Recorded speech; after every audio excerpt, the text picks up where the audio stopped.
పార్టీలో జరుగుతున్న పరిణామాలను అందరూ గమనిస్తున్నారు. ఇలా కార్యకర్తలు ముఖ్యంగా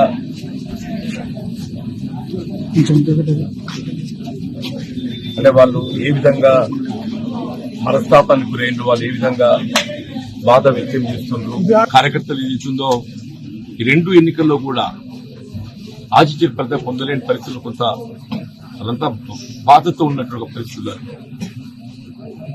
ఇవాళ మరి ఇక్కడ ఇంతకాలం ఏదైతుందో ఎవరితోనైతే పోరాటం చేసినామో మరి ఆ శాసనసభ్యులు ఏదైతుందో ఏకపక్షంగా పార్టీలు చేసుకోవడం పట్ల కార్యకర్తలందరూ కూడా వారి యొక్క బాధ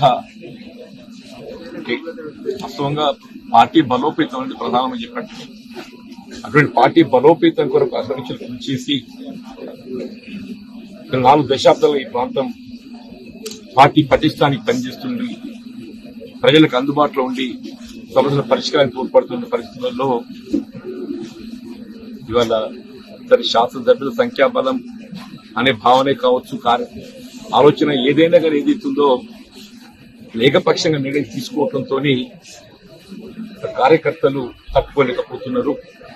వారి యొక్క మరి ఆలోచన సూచనలు దానికి అనుగుణంగా భవిష్యత్తు కార్యక్రమాన్ని నిర్ణయం తీసుకొని జరుగుతుంది.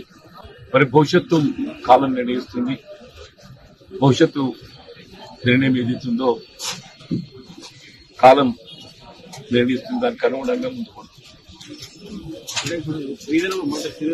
మీరు మాట్లాడారు కదా, మీరు అంటే సమ్మతించారా?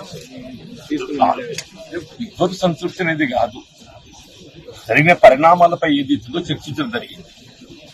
జరిగిన పరిణామాలపై చర్చించడం జరిగింది. కానీ శాసనసభ్యులు అనేది సంఖ్యాపరంగా మరి ప్రభుత్వానికి అండగా ఉండాలనే భావనతోని మరి ఇతర పార్టీలకు చెందినటువంటి ఒక శాసనసభ్యులు పార్టీలు చేసుకోవాలని చెప్పని తలంచవచ్చు.